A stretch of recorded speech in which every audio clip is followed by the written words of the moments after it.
So in this video, I'm going to talk about some of the variations and extensions on functional forms that often arise in econometrics. Previously, we talked about different types of models. So either your dependent variable could be represented in the log form or it could be represented in the level form. Similarly, one of your variable of interest could be represented either in level or in the log form. And the third case we discussed was to represent both dependent and independent variables in the log form. And one advantage of using these two forms is that this shows the elasticities and the interpretation is very easier.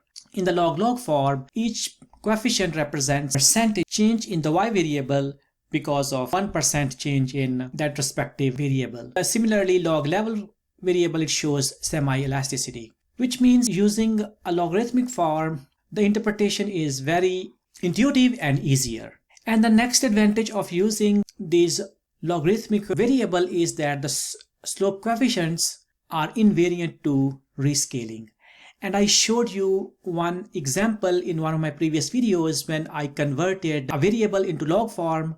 We saw that rescaling that variable, it doesn't have any impact to coefficient values. And the third advantage of using log form is if there are outliers in the data, it mitigates the problem.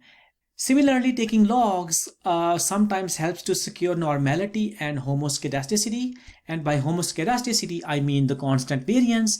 And by normality, I mean we can represent the variable in the nice bell-shaped curve. And we know from our previous discussions that OLS estimator requires both of these assumptions. While it is possible to take log of any positive value, there are some rules that we follow. And we always take logs of variables such as dollar amounts, wages, salaries, firm sales, firm market value, etc. On the other hand, some variables are not logged. For example, years, age, tenure, experience, etc. These variables are not logged, and we saw in some of these examples that if you log your dependent variable and leave these variables as it is, the interpretation of their respective coefficient can be taken as semi-elasticity. Similarly, some of the variables, those are represented in percentage form, those should not be logged. We do this because of reasons that if something is already in percentage, taking the log will make this interpretation very complicated.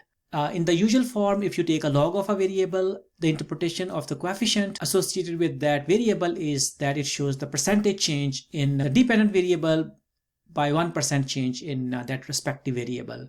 But if that variable is already in percentage, it should not be logged. Same applies to other variables, those are represented in rates. For example, unemployment rate, participation rate, etc.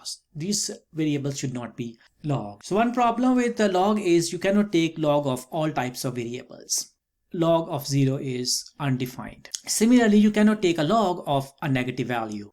The solution to first problem is, that is, if you have some zeros in the list, you can add 1 to all the observations in the data set, and then you can take the log of those variables.